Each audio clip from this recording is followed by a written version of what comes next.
be glad when we could dance on the show to that. We need to play.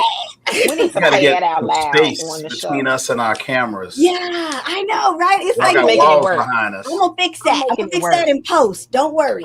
I'm gonna Look, fix it in post. I might knock my whole set down, but I'm still dancing. I'm making it work. Because Hey, I will knock some everybody. shit down. This is the BOP, the Blerd official podcast. We're already excited to talk to you guys. Oh my goodness, we are so happy you are here. I got to shout out my co-host before we go any further because we'll get to talking, and then I'll be like, dang, I didn't even introduce them, and they deserve a proper introduction. Wow. Okay, Hilton George, how you doing, Mr. Blerd Con? Oh, I'm doing fine. We've had an amazing summer. It's no longer 110 degrees out. Oh, I can actually go outside and not burst into flames. child. I'm happy. Oh, I am happy too because, honey, it was hot. It was hot even here in California. And in California, it's usually like a milder. No, it was 100 plus and was like hot. And it was just that dry heat. Like, who left the oven on when you walked outside? It was not good. Christi Renee, how you doing? Black Women Matter. I heard that. Don't ever get it twisted. Y'all know. Yes, I'm good. I'm back with another glass of champagne because I'm still celebrating. I love y'all. Still drunk. With a straw. With a straw. With a straw. See, I got a straw this week. This week she's a lady. I'm a lady. It's not even a lady. That you drink it faster with the straw. You know that's the trick. That is true. It's a trick. It's a trick. I'm good. I'm excited. I'm excited too. Oh my gosh, guys, we are so happy. We have a new episode of the BOP. It's been a minute. We have been like busy. Like we have literally been Comic-Con. Like he said, summer, it's been hot, but we've been hot in these streets, honey. It has been so much, hot in these streets. You heard it here. It has been so much Comic-Cons happening. It has been so much stuff happening, so much work happening. So we've been, you've been watching reruns, but hey, hon, this is a new one. We are back. We are black and we are excited. I hit it all, right? You did. That was a lot. Yes, you did. That was good. And we have done it all, but guys, oh my goodness, one other place that has been back and black and they were doing it all was the Olympics, guys. Oh my goodness. If you watched the Olympics this year, honey, it was black boy joy, black girl magic. I'm not taking away from any of the other athletes, but our people showed up and we showed out. And all of us Blerds, I feel like I turned a corner as an adult because I watched every single night of the Olympics. Okay. I cannot say that I have taken advantage of the Olympic programming as much as I did this year. And it was so amazing. They know how to produce a show. Like, we literally fall in love with these athletes. We're cheering for them. We're crying for them. They are doing things that we can't even imagine. Like, I couldn't do half that stuff. Like, I was like, my back hurting the other day, and somebody was like, "What you do?" I go, I took my braids out. I did nothing, and I've got to go get some random regular movement. I coughed and I got like, so how they do this stuff, I don't know, but it's so freaking cool. What was your favorite stuff, guys? Because I know I was all about everything. Track and field, about gymnastics. I was all about the swimming. I was about stuff that I didn't even know I'd be about. So Hilton, what were your thoughts of the Olympics? Did you have some faves? Were you cheering on, Team USA? Yes, we have this amazing ability to galvanize as a country around the Olympics, and then unity. Be very skeptical and critical of our country the other 3 years, 3.5 years. It's a weird place to be sometimes. We need Olympics every other year because it's like they may need to make it more frequent just to keep our come together more. Yeah. But it's really about us being on the world stage. And there was two things that really stood out to me. Track and field was bananas this year. I mean, it was drama. The brother Noah got had COVID, and he looked like he had been, ever see like one of them characters in one of them fighting games get beat down, and then they kind of have the over scene of them laying on the ground and they kind of going up, he was on the ground like that after bronze. And I was like, what? It wasn't right. You knew someone right. Yeah. He had COVID and he already had an asthma pre-condition. It was what are you doing? Like he literally volunteered his tribute. Like I was like, I'd have to sit out when like he found out he had COVID, but he ran the race anyway. Listen, you talk about extraordinary effort. This brother had COVID and asthma and still ran. And I'd have been like, I need my sub, I need my stage. What's the stage? Somebody to come on through and take my place. Understudy. My understudy. Now's your chance, Clarence. Get up here and make it happen, right? Quincy. Yeah, he's incredible. Amazing. Just watching these guys and girls. I mean, just the speed in which they move. Yeah. Look, once y'all may not know this because some of y'all are under 40, but after you over 40, you don't just take off running no more for no reason. Like you used to do as a little kid, you just take off sprinting. And no, it would be all my nuts and bolts and screws would be all over the ground if you tried to take off running. And we at the age where even if you start shooting, we gonna ask questions first. Like wait. I'm a duck before I run. I'm gonna get low, get behind something before I take off running. Because I ain't gonna put no distance between me and somebody trying to get me. I'm gonna hide. So we're not at the running stage. We're at the hiding stage. Yeah, we gotta negotiate our way out of this hostage situation. But then I'm watching. This new Olympic event, the B-boy breakdancing. Hold on. We got to. Why you gotta take a dark so fast, Hilton? You told me what I watched. I watched it. I said, "Oh my God!" Now, here's the thing. I demand an apology from all my Australian friends. The fact that y'all let that woman you ain't got no Australian friends no more. You I ain't cut them all off. You done deleted all. Sutherland, the Pink Ranger from Australia, and she said, "I'm so sorry." Oh, they don't have friends. Yeah, friends would tell you, no, that's not it. Ooh, that's not what's sad. I'm gonna give y'all a visual, and this will help you digest this because I said this when I was watching. Y'all remember that show? So You Think You Can Dance? Yes. The first 2-3 seasons of that show, it was amateur hour. It was Brother Joe off the street, Craig from Popeyes, everybody who knew how to do some kind of two-step. Nobody with any training. And there was like this one girl got on the show in like season 3, and she had took like half a ballet class and could do a split. And from there on, all the competition was drawing in people with like amazing talent from Juilliard and Alvin Ailey and all this stuff. And then the show became the gold standard of where dance was. But after those first 2 or 3 seasons, where it was just Joe and Schmo and Craig from Popeyes coming out, this was season 1. This was season 1 because it was bracket format, just like basketball, right? Yeah. So we got to see the bottom of the barrel. The first 2 days was just anybody who signed off on a piece of paper that they could break dance. And you got to think. Who let these people in? Who were the You're Australia on this? And if you know Australia, there's nothing in Australia. There's a reason why it was a prison colony. Nobody from Australia wants to be in Australia. You don't know any Australians still in Australia. I don't either. Listen, everyone I know who's ever come to America from Australia, ICE had to send them home. They did not voluntarily get back on the plane. All right. No, I'm not joking. No, look, okay, but let me finish. So,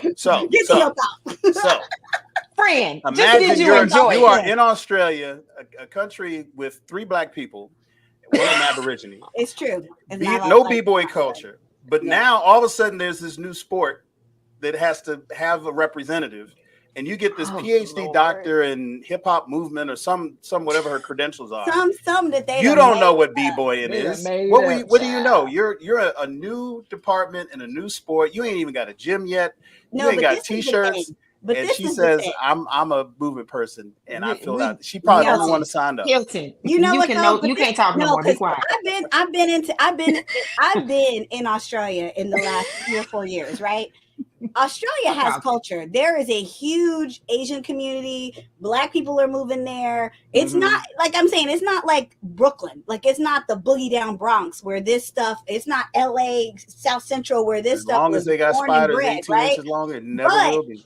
Hey, but I said stop talking. There were a lot of people that could have went there that would have been better than this woman. Like, it made me so I'm just mad. saying the government don't know how to reach those people. Those folks, I can't. But piece of cardboard. They could have. I can't. I just I can't with you. You know what made me mad though, because she literally broke the only people we're talking about is her. Like, we're only talking about her, and now we're talking about that the whole category got they just said we ain't gonna do this next. They ain't gonna do this no more because we done drugged them. LA. We're coming to LA where it's like a huge. They gonna bring it back. Yeah, they got to. Like, I'm like, please, because the culture, like, where were the people who were on, what was that MTV show where they had all the dancers and it was like so dope in the 2000s? America's Best Dance Crew. Yes. America's Best Dance Crew. ABBC. Right. Ain't nobody got their numbers. Not in the Olympics. The Olympic Committee ain't got their numbers. I still follow Hawk to this day. He was one of the greatest ones. Yeah, but it's a bunch. I mean, I had friends that were in Keely. But Karen, shout out to Keely. But the Beat Freaks, like, they were part of the Beat Freaks, almost won. I'm telling you, like, you had to go once you got through, and I'll close here. Once you got through the carnival show, that was the first round of brackets, and you started getting into those top 3 brackets where you had those top 8 people. Then we had then you saw people who had ability. You saw some folks Asian kids they be breakdancing. Now I knew the Asians was gonna bring it because they listen. Now, you ain't had no question. Okay. But they really showed some ability toward the end. But most of us had checked out because it was like 19 hours long. It was a whole day, and so we wasn't gonna sit through 15 rounds at a carnival show to go all the way to the finals. But it got better. Circus. Yes, the circus. Once the circus left town, it got better. It did get better. Cannot with you. Take the mic. He is not, I'm trying. Please give me the mic. So listen, let me say what I love so much about this overall was the drip, honey. We had grills. We had nails. Olympics. We're talking overall. We had hair. Like the whole Olympics. Yes, because that was the original question. And somebody just took us down the whole vortex. Listen, the beauty that I saw, the just shimmer, the glow, the melanin, it was unmistakable. It was undeniable. Black. And again, y'all right. This is the one time, and it wasn't like this in Japan. But Paris did something. I don't know what it was.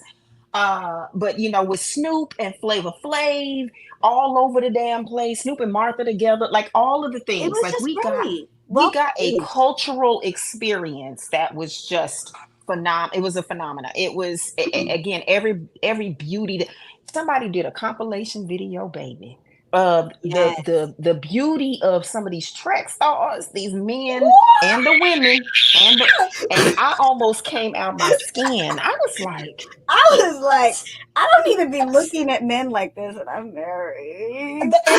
And they had the video was about their when they would introduce them and they little things that they would do, and I'm like, this is what I'm talking about. See, this is for the people. This is what the rest of us know. Everything is not, we don't stand and walk like it was us.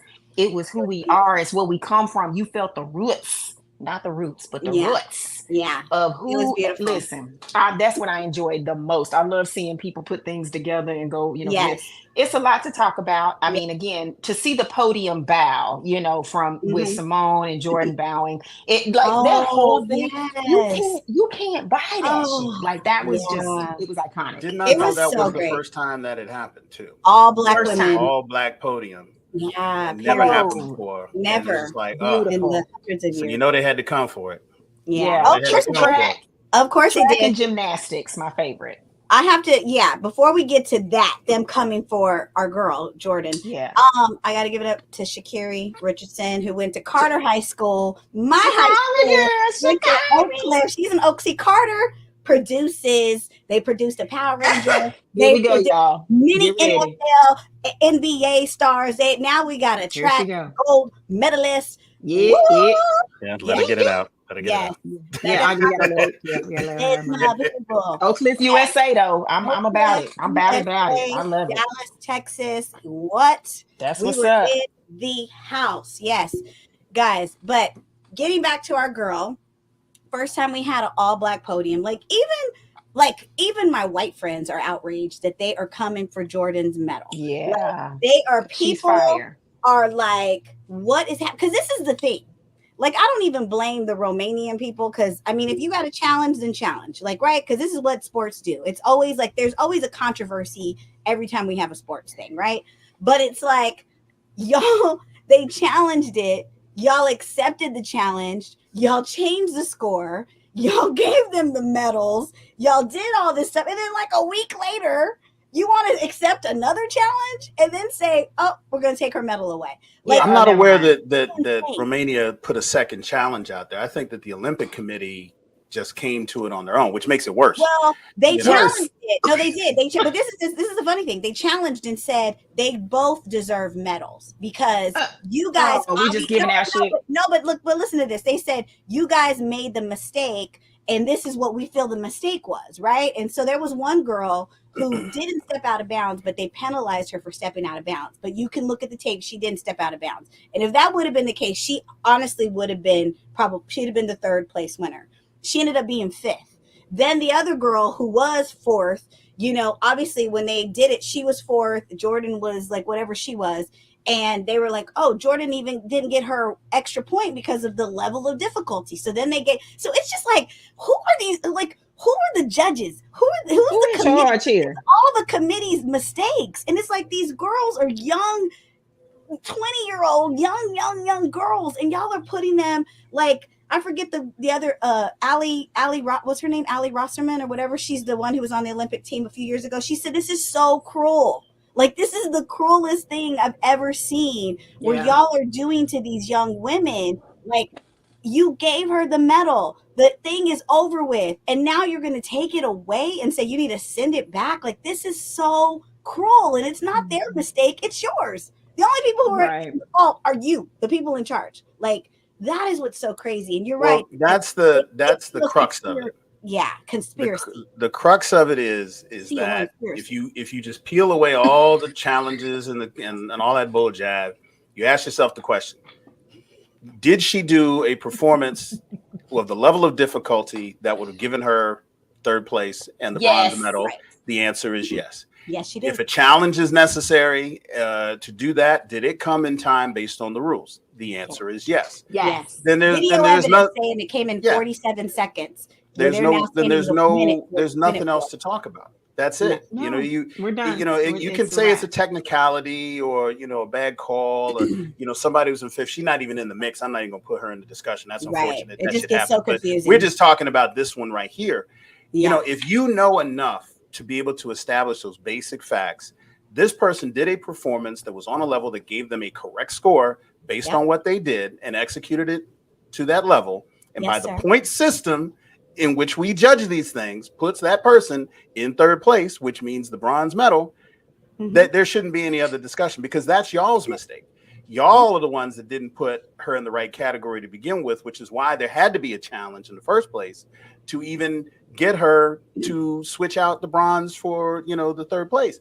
So if I'm on the committee, I'm shutting it up because we screwed up. I don't want to highlight how much more we screwed up. I keep going back and forth and going back and forth, and I don't even know that the Romanians are even asking for this. They're not. They're not. So it's like, who are we helping here? Like, who is being best served with technicalities? Well, I will say who gets medals. It was like almost like when the Romanian government or whoever, like their president or whoever he is, he was like, I'm not going to closing ceremonies. It was almost like, we're drawing a line. And then that's when they were like, well, we'll take her medal away. Like, because it was almost like, are you kidding me? Are you letting a state a country dictate like who wins, who like you're and Romania? What is the GDP of Romania to be talking like that? What do they make? Those medals did America bring to the table? What's that place worth? The most medals, the most. We got states bigger than Romania. What's happening? Exactly. We outwon the world. I mean, it was for once. This is like was fair. We had talent show up and show out, and that's now China. If China was talking smack, I'd be like, oh, okay, I see what it is. Well, a little bit.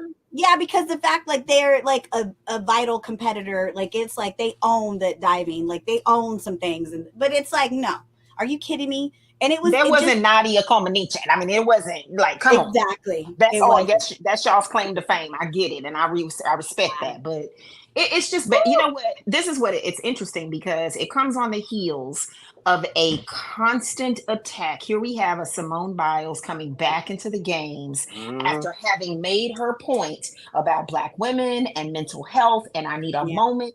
She had a moment with the folks in charge and told them, if this cameraman touch me one more time, we're gonna have an issue. And that's a direct quote.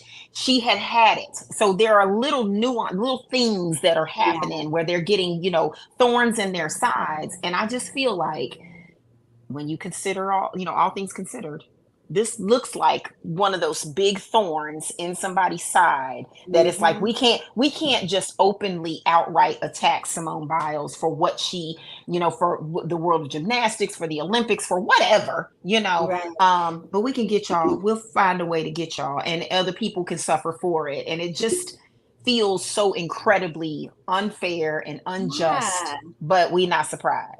We had such a great, 2 weeks of Olympics. Like, it was so great, and it ended so great. I mean, freaking Tom Cruise flew in there, got the flag, was like, incredible. Bring it to America, and it was like, we're coming to Hollywood. It's going to be in LA in 4 years, which I'm not looking forward to. I'm going to try to strategically not be here because traffic be out of the place. Can you imagine what traffic's going to be like? You have a $10,000 a night Airbnb. I can probably rent my place out. Get that money. Get your room ready. Get the room ready. I'm going to start construction right now. We're going to put up some bunk beds up in here so we can fit 10. The extended Olympic Village. Literally, guys. I'll come manage it for you. It was ended so wonderfully, ended so great, and then they come with this. Like, what a way to just It's got to be something. It's got to be. It's something. Like. All I know is they'd had to come. The actual president of the Olympic Committee would have to come to my house and knock on my door. Hope I come to it to get that medal. Yes, because I'll be rocking it at the club, on social media, biting it. No, I'm not sending this one in. Y'all figure that out. What's the ice skater? I forget his name. He's a famous ice skater. Now he's a commentator. And Adam, I forget his name. Anyways, he did a whole video on this. And he was like, first of all, it would be locked in the safe. And I would be like, I don't know where that medal is. Like, you would have to, like, he was like, there ain't no way I'm just going to mail it back to you. Like, no way. Like, we're going to appeal. Be like the jewel of the sea from Titanic. He was so outraged and was like, I cannot even believe that they are trying to do this to this young woman. And she was everything. Like, she gave, like, the ratings that these women gave to the, the Olympics without gymnastics would not, it would be boring. Like, it's almost it's a vital part. Gymnastics, you got the track and field, vital organ. Basketball, you got the swimming. Like, it's like outside of that, everything else is just filler, right? And I hate, obviously athletes are amazing. I'm not dogging their sport, but when it comes to popularity, there's a reason there are certain sports and people are crazy over these sports. So it's like, these are the queens. Like, how dare y'all come for one of our queens? It's just so bad. But they can't stand that. We can't stand that. Look at that podium, those 3 spots. Like, it just was too much. It's too much for the world to embrace, and world orders and world powers. It's just a lot. It's a lot. That picture, I've seen that picture everywhere, and people, like, literally everyone I know, famous, not famous, they're like, y'all are never going to take this image away from us. The rational world, we loved it, but there's that population.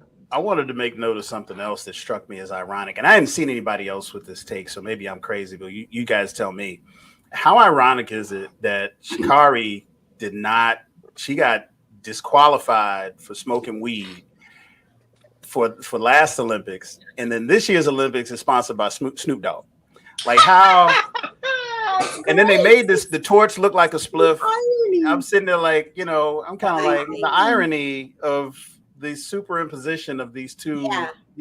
and the sad part is these athletes, their window of opportunity is only so big. Like you took you miss an Olympics, like you go to like maybe 1 or 2, maybe 3. If you go to 3 Olympics, that's like unheard of, and it's like y'all took one away you took one away from her, and it's like, I mean, 4 years, it's a different person, different muscle, it's a lot. And so I was so happy she was able to come and just have a phenomenal moment. And I remember her like and in her glory. Yeah, and talking and like going, like you just realize that this is such a young, sweet girl, and like how dare they do that to her? Like half the people in the world have smoked a joint. Like her mama died. Like y'all gotta give her a pass. Like come on now. And it was just crazy. It was so irrelevant. It wasn't even. It don't even matter what the reasons. You know what I mean? It's not a performance enhancing drug. I've never heard of anybody smoking weed and running faster. They might actually run slower. Like I don't know that gives you some competitive advantage. And you know the new attack. So here's the other thing. This is kind of this is a twist and a darker turn. But there is a huge conversation surrounding these Olympic competitors, and Sha'Carri is on that list, and they are now, because they don't want to give her the props that she deserves and how she takes off and whatever. She's just, she's great at what she does. Now they're accusing her of being transgender. No, and that is such a, yes, they are. Out of town. Are you kidding me? There's a list. There is a list that they are doing, and it is the most. You need to stay off JD Vance's website. You got to get on. You can't be clicking on that clickbait to go to take you to. You can't be talking to me. That JD Vance landing page off Facebook. Listen, but I'm saying that to say again, as I promote, it is the attacks on people like Jordan Childs, and because they tried it with Simone Biles, and she made it where that's impossible. You're not going to be able to do that. Yeah, so she is now you have a next in line who may not be as vocal or verbal or as mature or experienced as a Simone Biles, because she's like their leader. I mean, she's someone that they look up to, and as far as that USA team. And those are the tactics. And it's just unfortunate. And that's the dark side of this whole experience. And it's unfortunate because if they can't just outright make you lose based on merit, this is what they do. They attack the character. They attack the body. They attack these things that are just, again, hold no weight. And it's unfortunate. So that's probably the darkest side of it. It's sad. It's really sad. But I hope they figure this thing out. But she's a champion. We don't care what nobody say. Jordan Childs, Sha'Carri, all of them. They performed and they represented well. Yeah, with or without a medal, she is our champ. She is our girl. We are like Avengers Assemble. You need us to show up to the Olympic Committee meeting. We will all just put it on your Instagram. We'll all show up to support you at the trial, because we are not giving this medal back. And if they take it away from you, we're gonna give you 10 more. Right? Okay. Oh my gosh. So guys, we had homework assignment, really good homework assignment that I was like, we've been waiting 2 years just to have this homework assignment. House of the Dragon season 2 came out, and I mean, it started off with a bang, and then I don't know how I feel about the season, Hilton. I feel so torn. Because, like, I really thought, like, I'm not gonna say I hated the season, but it just didn't, for me, it just didn't escalate like Game of Thrones. Like Game of Thrones, boy, every single, like, I mean, it was like you would be screaming at your TV because it was like nobody was safe. Nobody, and I mean, they literally, season 1, I mean, they killed Rhaenyra's son. You know, he got ate up by his own cousin, ate him by the dragon. It was just like we were dying. She turned and looked at the camera, and it was a son for a son. And then they come back, like first episode, they go after him. You know, Daemon sends his people he goes after him. And I mean, they took a son. They just took the wrong son. They took the baby son. And it was just like, oh my God, this is Game of Thrones. They always do things that are going to disturb us. And then it just fizzled out. Or it just like they got stuck in that. We're going to set up the season 3 and 4 of everything. Like everything's going to be, they just announced that it's only going to go 4 seasons. This is all it's going to do. But I mean, they literally like, season 2 was just a setup for season 3 and 4, and it made me so mad. It was, and you know, I mean, what I was saying is that they had a job to do, and that was to bridge the gap between season 1 and season 3. And there's a story that has to be told, and they only had so many episodes. And the thing you got to remember, that's the difference between Game of Thrones season 1, 2, and 3 and House of the Dragon, is that they didn't have budget for dragons and special effects in Game of Thrones. That's why we didn't see any dragons, not even in flashback, because they didn't have a budget. Right. Yeah. They didn't have dragon money. McDonald's you have dragon money? Like, you know, they didn't have dragon money, so we didn't see no dragons till season 4. Right. So they got dragon money. They got better CGI. They got a great special effects team. And this is a time when dragons are everywhere, so they had to do it. So they had to tell the story of the dragons before, you know, they did it. Now, I was hoping that this finale was going to show part of the onslaught of the Dance of Dragons, where the war, and they've pointed to this every episode. They talk about, well, we over here fighting all these nation states, but once these dragons start fighting each other, it's out of our hands. We can't stop them from fighting each other. We can't influence a battle between 2 dragons. They don't kill us no matter what. So this is getting out of control, and everybody kind of realized that. Yeah, we see that, and it got the foreshadowing of it because we've seen dragons fight, and we see the power in which they wield. My point is that they didn't take it that next step to give us that bang at the end of the season, the payoff for all of the. I mean, come on, man. Damon's been at he's been at Heron Hall. He's been at Heron Hall. He's been at Heron Hall for 5 episodes, walking around. Stay in a haunted house that damn long. Exactly. He in this haunted house, got this witch. She done told you she 400 years old and she an owl. Right. And then gonna hand you a drink, say have something to drink. And, he gonna drink it. Like, and then wake up in the meeting the next day, like, huh? Like, you know. So I'm and then keep drinking. So, I mean, and even then, I understand what they're trying to do. They're trying to show that the prophecy is what we see in the finale of Game of Thrones, where you have the Khaleesi, who is the dragon, who is instrumental in fighting back, you know, the Night King, et cetera, and him realizing that and falling in line, like, damn, this really ain't about me. All this time I thought it was about me. It ain't about me. And I've seen a vision that there's something bigger, and we need to win so that we can be prepared for what's going to come in 150 years. And that, you know, was relevance enough, and I liked it, and it was good storytelling. But I'm with you. I was kind of like, give me some more dragons fighting. Let me come on now. Let me, you know, because look, give us some fighting. When Vhagar was heading toward the Dragon Island, I was like, oh, he's about to get lit up because he don't know there's 4 dragons waiting on him. Come on, Vhagar, we ain't gonna jump you. Come on. All the dragons was everywhere. It was like, huh? What's Vhagar like? He's like, no, Vhagar, turn around. He's like, no, you're not doing it. So I'm with you. I think a lot of people felt that way, and I hope that we get a payoff in 2 years for this next season, because this was very good acting and very good storytelling. We just had expectations, excellent acting that were set up for us from season 1 that we didn't quite get in season 2. I think that's the letdown. We were expecting an 11 out of 10, and we got like a 7.5 out of 10. And that's down from what we expected. And the sad part was, there were some good moments. Like when I mentioned the baby, when they went and killed that baby, like I was like, a son for a son. Like I knew they wasn't gonna kill that baby till they killed that baby. Somebody gonna come say that baby. I was like, I know he ain't talking about just killing some random baby. He just behaved, and they were like a son for a son. Yeah, they did a son for a son. And like, that was not the order. Then there was like, then it was like really good moments. Ever.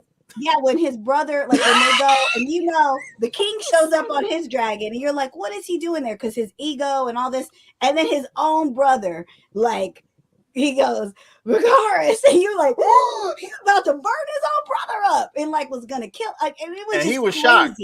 Yes. Have you not met your brother? Right. But you know what's so funny? Been living with you your whole life. It's like Aegon was literally Aemon's worst bully. Like Aemon would be like fighting everybody else because he couldn't fight his older brother, but he literally was the worst bully of all bullies.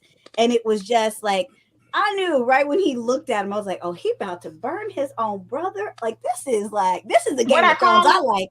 So we Cain and Abel. They Cain and Abel, child. Yeah. So it was like literally we got hints of that, but it was just like when you have 8 episodes and you only get a little here, a little there, it was just like, I mean, because Game of Thrones, like you said, we had no dragons and we got it all. Like, wasn't nobody safe. It was like, but that was what made the movies, made the show so great. That's why we watched it for 10 years. Like, it was crazy.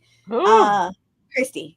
Let me say this. I'm going to give some BTS real quickly, because when Karen and I were in, where were we? Whatever city we were in. I don't know if it was somewhere in Jersey or if we were already in Raleigh, and we were watching this. And it is the talking. She does this talking thing at the screens, and y'all need to understand. It is this fool right here. It just talks so much smack to the TV, and so watching it with that energy is hysterical. So when the scene, I don't know which episode this was. You all can tell me the details. But when they went before the dragon to see if whoever was going to be the dragon rider. Oh, that was a good episode though. I mean, that was crazy. Yeah, it was crazy. And there's no way in the world I would have showed up for that. Ever. That Mega Millions bullshit. It was the worst Powerball loss ever. Like, you just did not. Nobody got the scratch off. Nobody got none of the numbers. Like, nobody hit the Powerball. You didn't even have the right paper. You didn't do the paper right. Oh, man. Can you imagine? You were like, but just imagine you're living like dirt poor. Like, just like you ain't, they only giving you like a piece of fish a week, and everybody fighting for a crumb of bread, and then you find out I could claim a dragon. They're opening it up for all of us, and you like, I got this white hair, and I know my great grandma. She told me I was a first descendant cousin.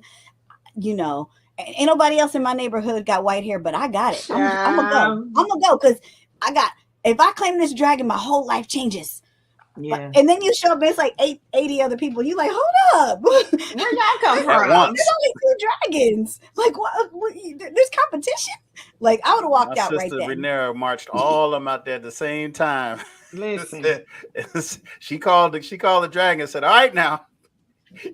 You better pick this. Look, like a mama when she take a black child shopping. And look, this is all you getting. This is it. We got $200 in the bin. You get one of the toys out the bin, not the shelf. Yeah, you get the Burger King out the discount bin. Don't you not the discount bin. Don't you hit him on the nose and walked out, and he looked and he said, "All right, the car is it lit." Everybody, I said, "Oh, everybody was jumping off the cliff." It was like the flame. She couldn't even walk away good. It was already getting red. It was like, "Oh, girl, get up out of there! Get up out of there!" I said, "This motherfucker let these people go up here and get burnt up." I said, "Lord, I enjoyed that because I didn't like the idea of just anybody with a certain genetic code being able to ride a dragon. I didn't think that was very compelling. I do like the idea that dragons can pick who the fuck they want to ride. Yes. And I like that. It's interesting. And it was deep. It was actually so deep because if you think about it. And the dragons are intelligent. Like, they're literally scoping these people out like, hold on. Well, you up here screaming at me right before I about to light this person up. Yeah. You got some brass under there, boy. Let me, maybe you can ride. And yeah. What's funny is I of course I will always admit this. I never watched Game of Thrones. I know what it is. I am well aware, obviously. And when I first started watching House of Dragons, I so thoroughly enjoyed it. I was mad. I still tell Karen about this now. I'm like so mad that they got rid of the young girl actress, and when they switched over, like, I wasn't ready. But the woman, I get it. I get the math behind it. But I was like, oh my God, I enjoyed her so much. I just didn't get to get the full, I wish she had gone, it had gone a whole season. I don't think they realized like the younger she version was gonna be that good. So good. Because they literally, they cast the adults. and then they had the kids just to start the show, and they were always going to only do a few episodes, but they were so good that they were really, really good. I was attached. We were all mad. We were all mad that she had to leave. But they have carried on watching season 2. Like it's really good, and I get it. You know, usually it's like there's always a lull before. It seems like they're in that season 2 lull. But they're still progressing. Though. Right. It's lully. It's over lully. It was over lully. But what I will say is that if you look at it from a writer standpoint and from like a story, like Hugh getting that dragon, like you think about it, Hugh is, his mother is the sister of, what is it, of Damon, and I mean the king, like she was the sister, right? And so because they felt like she was too out there and she was too loose, they kicked her out of the kingdom, right? They literally kicked her out because they just didn't like, I mean, she could have just been an outspoken woman of her time. Like, she just was too much. So she had to go and work in a whorehouse, basically. And she had to do what she had to do, right? And so when she had her son, she kept telling him, you are just like your cousin, who is the king, and his brother Damon. You are just like them. Don't let anybody ever tell you that.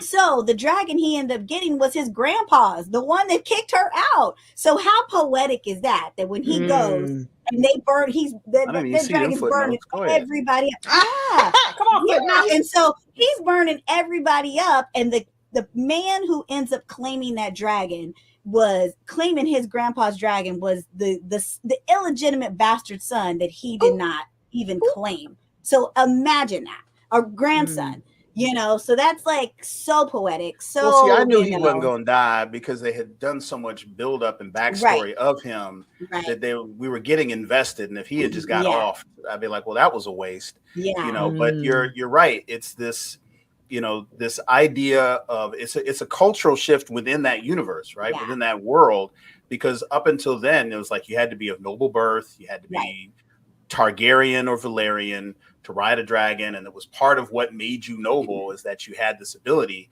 And now you open it up like a jobs program for everybody to kind of anybody to try and do. What does this say about And so I get it. And it was a great story to tell. And it was a great evolution of a story to tell that I was hoping was the setup. Because like, oh, all right, fine. The stage is set. Now we got dragons. All the dragons. You got a dragon. You got a dragon. Everybody got a dragon. We're doing dragons. And then we didn't do dragons. We went to credits. And I was like, it was like you had to give us something. You had to give us something. They didn't get a chance to really do nothing with the dragons. They didn't get to move the ball forward. After season 3, but damn. Now, all of this is to say that the level of drama and intrigue and storytelling never went down. Right. It's just the overall plot arc took a pause, probably one step sooner than it should have. And and I don't think that was necessary. 10 episodes. Like season 1 was 10 episodes. This was 8 episodes. Like, come on. All of these need 10. Like you need 10. Because this is the moment everybody realized how screwed up the situation is. The queen mother is like figuring out how the hell do I just leave with my son? I can't stay here. This is all going to be bad. And then the Allison ass, I can't stand her. Right, and the whole she's been rotten from the very beginning. Yeah, and you're seeing all the bastards starting to come out, and like, oh, that's my man's son. Like, oh, he's not happy at all. Like, you're getting all this plot, and I'm like, they just didn't pay it off. So I think a lot of people agree with you on that. But it's still a great watch. Again, if you already got Max. It's not like we went to the theater and spent $35 an episode to see it. So you're not losing anything. It's worth your money. It's great television.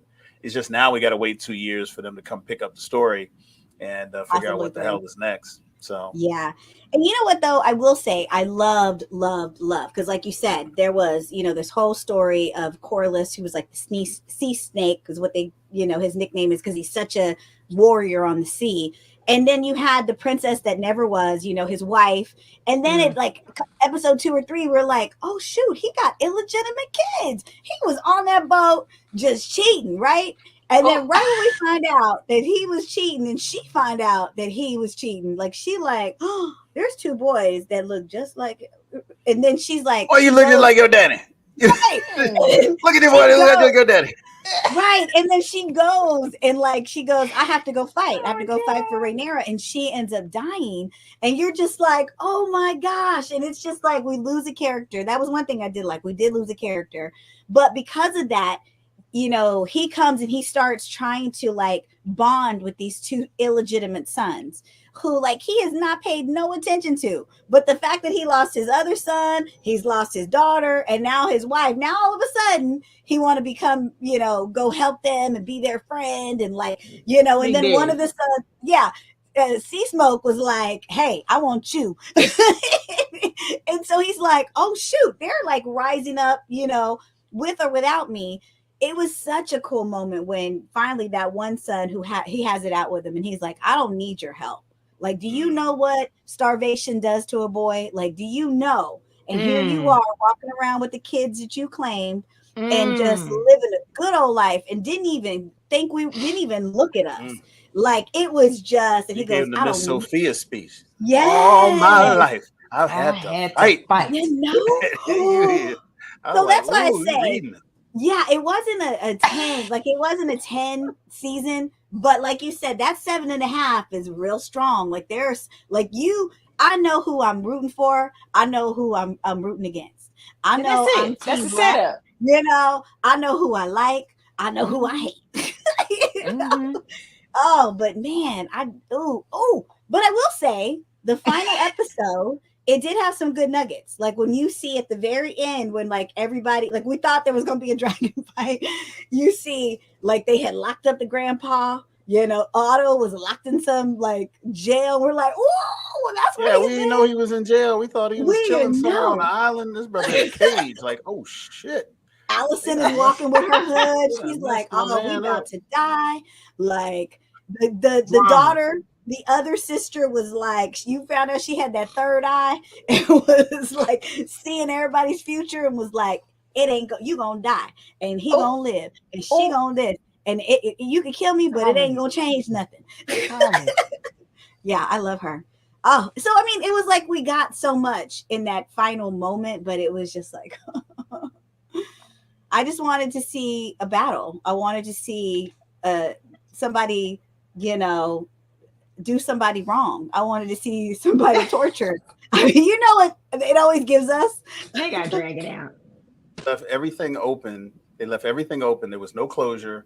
And that's great if you got another season in the can that's coming out in 6 months. Right? But we got to wait 2 years and all this stuff is just hanging open. I don't like that at all. You'll be there. And you'll be right there on opening, you know, when they release them first 3 episodes. You know I'm gonna have my popcorn ready. Not complaining. Yeah, it's like I'm ready to see more Matt Smith. Yeah, he was so good. It's so funny. He's always the prince that's pissed off at the queen. He's the Prince Regent in The Crown. He was the Prince Regent. And to see him come full circle and be like, it's not about me was very significant. Yeah. You know, he went through all that to get that army. Yeah. And then to have him turn around and be like, all right, look, you the queen, you got to win. This ain't about me. It's about you. And boom. Yeah. So. It was pretty dope. Okay, so I mean, this is how they always do us nowadays. Like, it's not like the old days where you get like these primetime shows and like they go back into production. They get a couple months off and they go back into production and we get a new show every September. Like these streamers, they make us wait. Like I've been waiting. Like I'm literally I'm looking at every single thing that Ross Duffer posts about Stranger Things, and he gives us a nugget every here or there. And so guys, they had a D23, which is the big Disney convention. It was like, we got so much stuff. Like we got so many, like, and one of the things that I was just blown away, and I was like, it made me want it like right now. Ironheart, they brought the cast out. They brought Ryan Coogler out. I didn't even know Ryan Coogler was like executive producer of Ironheart. I knew it was getting done, but I didn't know he was. Like I just my Queen loved Ramonda. it.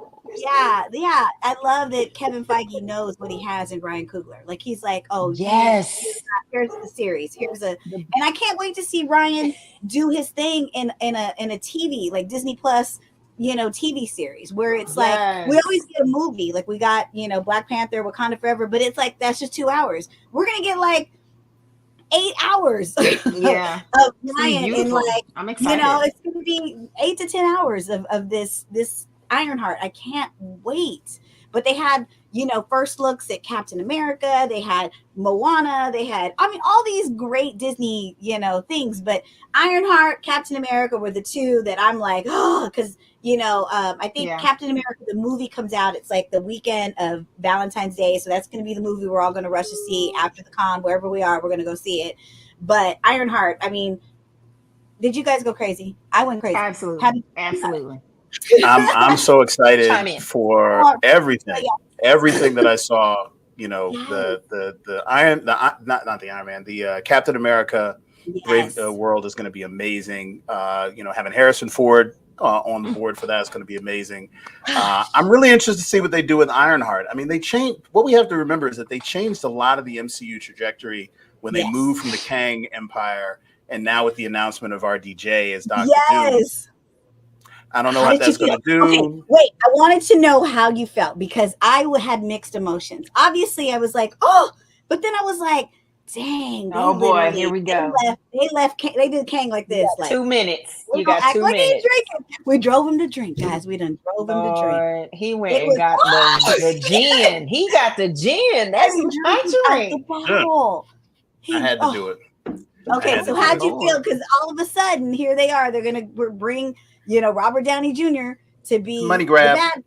Money grab. Absolutely. I think it's just that they were. He's not going to be. They were waiting. They were waiting for something to shift because they have this multiverse story that was going to be the key to the next two phases that fell through, obviously, with the Jonathan Majors fallout. And they didn't want it, but it still has to be there. You can't just build it up and not have it exist. And so they're trying to find a way to bring Dr. Doom in. Here's two things. On one hand, I think it's a terrible idea. RDJ is Iron Man, always has been, always will be. He had a great separation and it was amazing. They're going to bring him in as an AI and another. Absolutely perfect. And there is comic book canon for Iron Man to be Dr. Doom, but why? There's a lot of other actors that could have come in and done a great job. We are cannibalizing and it's this incestuous relationship that just the same actors kind of getting rolled into all these roles from if it's not Marvel, it's Star Wars, and they just skipping around Disney. And you Pixar. heard the payday, like how much money he's getting paid. Oh my God. Listen, they said, look, we need you to come clean this shit up. And he's like, all right. Like basically. And so it's a money grab. But it's on the other hand, the Russo brothers are coming back. Kevin Feige is all in. They did Infinity War, they did Endgame. Like those are the two best. It's gonna be an amazing movie, and I'm gonna love it. But I just really feel like Dr. Doom is as singular a character as Kang, and deserve the same casting consideration. And maybe it's a fake out. Maybe there's some other direction they're gonna go. Maybe he's just a space to a lead in. But I'm just like, Robert Downey Jr. is 60 years old. This man can't do what he was doing in Iron Man 1. And, no, let's keep it a buck. We're talking about the next two phases. It's another 10 years of movies. Well, he wasn't in that suit running around. It was somebody else. Yes, true. But Victor Von Doom is a character and Dr. Doom is a character. Yeah. Like it's just like Iron Man and Tony Stark are two separate characters. Yeah. He's the same way. So what happens when RDJ is out of the suit of armor? And he's Victor Von Doom. Yeah. And he's Victor Von Doom. I don't see it. And again, they got what 2.5 years to convince me, but I was like, oh, they really just were like, we need money. Like what's so funny is they've gotten into that phase where they're like, everybody's like, how are we going to save Marvel? How are we going to save? And I was like, save Marvel? Like, did we expect for it to be Infinity War Endgame? Like, it was like, come on, guys. Like, they built Disney Plus, which I have thoroughly enjoyed, and I don't know why they feel like they bought into the hype that they needed to save Marvel. Like, it's so weird. But Christy, what were your thoughts? Again, y'all know I am fully biased, unapologetically biased, and I love it. And I think that there are some twists. Clearly, we know that they are masters of the twist, and they can take these things on from face value that we think are face value, and they will take those things and they will give us something fresh and new. And I just don't doubt that that's another one of these situations. And again, I love the fact, like, I get that Victor Von Doom and Dr. Doom, like, for him to be a face, I understand that. I just feel like there's going to be something that's going to twist this whole story, because they're on the right track. The formula is working, and they're figuring out these things, and they know. I mean, it's the obvious, right?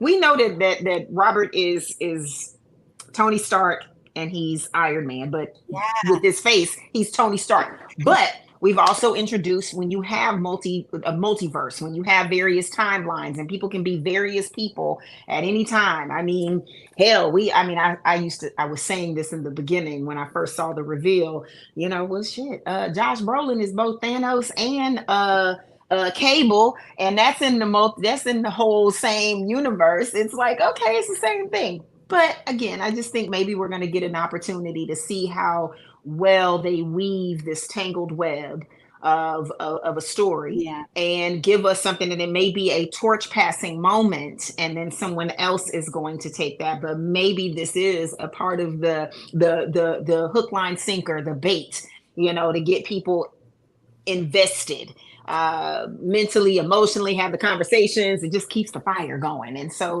we got a couple of years before we see it. I hope so. It's hard because you look at Tony Stark and it's like, Iron Man was so pivotal. He was such a, like, oh yeah. So I don't know. I mean, like you said, the Russo brothers are on board. If anybody can figure it out, if anybody can have a plan, if I'm going, we're going to run to the theater I have anyway. Questions about the decision, but I have faith in the producers and directors to create a great movie that I'm going to love and probably hate that I love it. That kind of thing. Like, that's not what I would have done, but so awesome, fanboy, try to oh my God, reconcile. We're gonna give them a chance. We're gonna give them a chance. We're gonna give them a chance, and that's what this show is about. The BOP, the Blerd official podcast. We're all about giving chances. And guys, we had so much fun. We have had so much fun talking to you guys. It has been crazy. We've had a fun episode, and so we're just gonna stay tuned. We're like holding our breath for freaking Marvel. We're holding our breath for House of Dragon. We're holding our breath for 4 years. We're gonna get the Olympics, and we're gonna hold our breath, and we ain't giving that medal back. We ain't giving it back. We ain't giving it back. Come on, Avengers assemble. We need to protect Jordan at all costs. Like, come on. Assemble. We need to be standing there like how they were when Thanos and all his people came. We just need to come out of everywhere and be like, what? She ain't got to do this by herself. What did they say in the movie? She's not alone. She's not alone. Jordan, if you're out there, we love you. We are sending you all the positive vibes. Take care of your mental health. Do not let these people bring you down. Shoot. No. You just got started. You got so much work to do. Anyways, guys, that's the end of the episode. We love you. We mean it. Until next time, it's the BOP, the Blerd official podcast. Bye.